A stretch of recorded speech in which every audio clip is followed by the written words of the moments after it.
Hey everyone, welcome back to the channel. I hope you're all doing well because we've got a lot to dive into today. The weather is about to take a wild turn and we're going to unpack it all. Siberian Express is on its way, bringing with it an intense blast of frigid air, the kind of cold that we don't see often.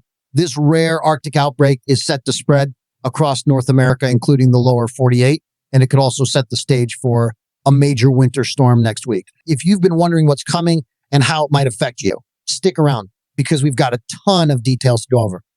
Let's start with what's been going on lately. For those of you in the eastern United States, you've likely noticed that temperatures have been running colder than usual. The anomalies are below normal in this region, while over in the western third of the country, it's been a bit warmer than average. This east-west temperature divide has been quite noticeable. Now, when we look at precipitation patterns since the start of the year, it's been a mixed bag. Montana, in particular, has been quite wet, and there's been decent moisture across the plains and the Ohio Valley. But here's where things get interesting. This precipitation is largely tied into our snowfall patterns, which have been pretty consistent in certain areas while completely skipping over others.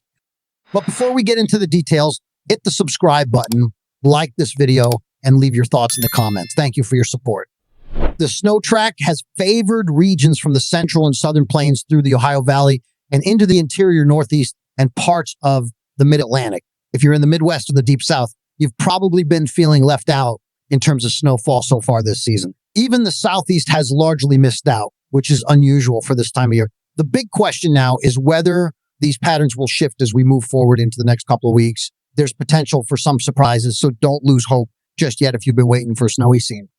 As we look ahead to the next 24 hours, a ridge of high pressure is setting up shop right over the heartland of the United States. This is going to bring a temporary reprieve from the cold for some areas. For example, tomorrow morning, Friday, January 17th, temperatures will still start out chilly in the upper Midwest, with lows in the upper 20s to low 30s. While that's not exactly warm, it's a noticeable improvement over the bitterly cold mornings we've been experiencing. Cities like Minneapolis, Omaha, and St. Louis will hover near or just below freezing as the day begins. By the afternoon, many areas will warm up nicely. Highs will reach the mid-40s in spots like Iowa, southern Wisconsin, northern Illinois, and Nebraska. Even areas near the Great Lakes will see the freezing line retreat further north. This warming trend is a great opportunity to get outside and take care of some winter chores, like washing the salt and grime off your car. Trust me, it's always satisfying to have a clean vehicle in the middle of winter. While some areas are enjoying warmer temperatures, others are dealing with strong winds and even winter weather advisories. Gusts could hit 40 to 50 miles per hour in parts of the Dakotas, the Black Hills, and as far south as West Texas. In higher elevations like northwest Montana and Wyoming, gusts might even exceed 80 miles per hour. If you have friends or family in these areas, it's worth giving them a heads up. Wind this strong can knock down trees, cause power outages and make travel dangerous. On the precipitation front, we have a fast-moving clipper system sliding through Manitoba and western Ontario tonight. This system is responsible for some of the gusty winds as it moves colder air southward while warmer air pushes in from the south. Most of the significant snowfall from this system will stay in southern Canada, but parts of the U.S. will see light snow accumulations. By Friday night, rain will dominate across the Ohio Valley, Tennessee Valley, and the Deep South. Snowfall totals through this period will be modest, around 1 to 4 inches in areas like the Rockies, Midwest, and Northeast. Looking toward the weekend, the real excitement begins. A mix of rain and snow could develop in the northern Ohio Valley and parts of the Mid-Atlantic on Saturday. Cold air damming may even allow snowflakes to fall as far south as Asheville, North Carolina. This trend continues into Sunday, but by then, the focus shifts to the arrival of the Siberian Express. This is the big story, and it's going to dominate the weather headlines. The Siberian Express is no joke. It's an Arctic blast that originates in Siberia and is set to plunge deep into North America.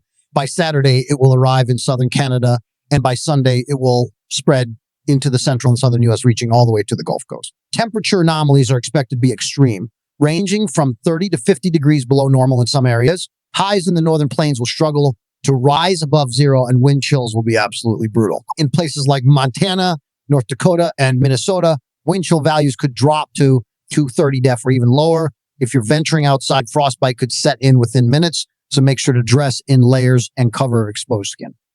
Even the Deep South will feel the chill. By Monday, Martin Luther King Day, wind chills will drop below freezing across much of Texas, Louisiana, Georgia, and the Carolinas, It's going to be an incredibly cold holiday weekend for millions of people. This blast of Arctic air will also energize the jet stream, creating the perfect setup for a significant winter storm. While details are still uncertain, this system has the potential to impact a wide area from the Gulf Coast to the Northeast.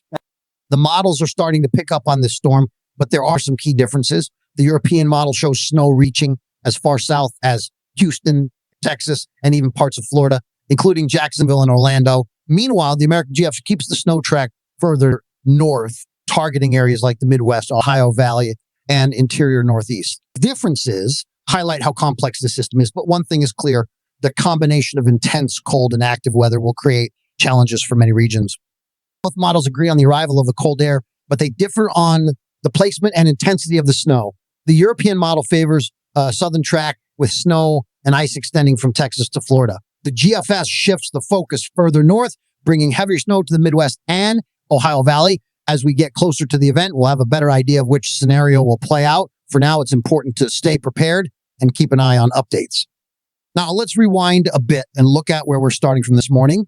As of now, most of the country is relatively quiet. There is some light snow moving through the Midwest, and that system will drift into the Ohio Valley later today and tonight. However, it's not going to bring significant accumulation, just a dusting in some areas and maybe up to a couple of inches in others. Meanwhile, over the Pacific, a stream of moisture is heading toward Texas. Right now, it's just causing cloud cover to increase, but later it could lead to some showers and thunderstorms, particularly in parts of Florida. Those storms should taper off by Friday, but they're a precursor to the bigger changes coming this weekend. The main story, of course, is the Arctic blast. This is the real game changer. Starting late Saturday and continuing into Sunday, we're going to see a massive surge of frigid air pour down from Canada into the United States. By Sunday morning, temperatures in the northern plains and Midwest will plummet well below zero, with wind chills in some areas dropping as low as 50 degrees below zero. This is dangerously cold air that can cause frostbite in just a few minutes. So it's something you need to take seriously. As we move into Monday and Tuesday, that cold air will expand its reach, covering almost the entire country east of the Rockies.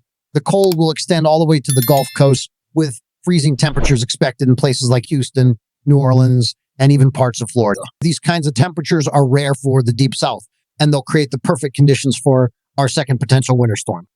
Let's talk about the storms in more detail. Starting with the first one, this system will move through the Ohio Valley and Northeast over the weekend, bringing light to moderate snowfall. Most areas will see accumulations of 1 to 5 inches, with higher totals possible in the mountain. The snowfall will be fast moving, so it's not expected to cause prolonged disruptions. However, in areas like Northwest Pennsylvania and parts of Ohio, we could see localized bands of heavier snow that might push totals closer to 6 inches. This is a fairly typical winter storm, but it's still something to be prepared for if you're in its path.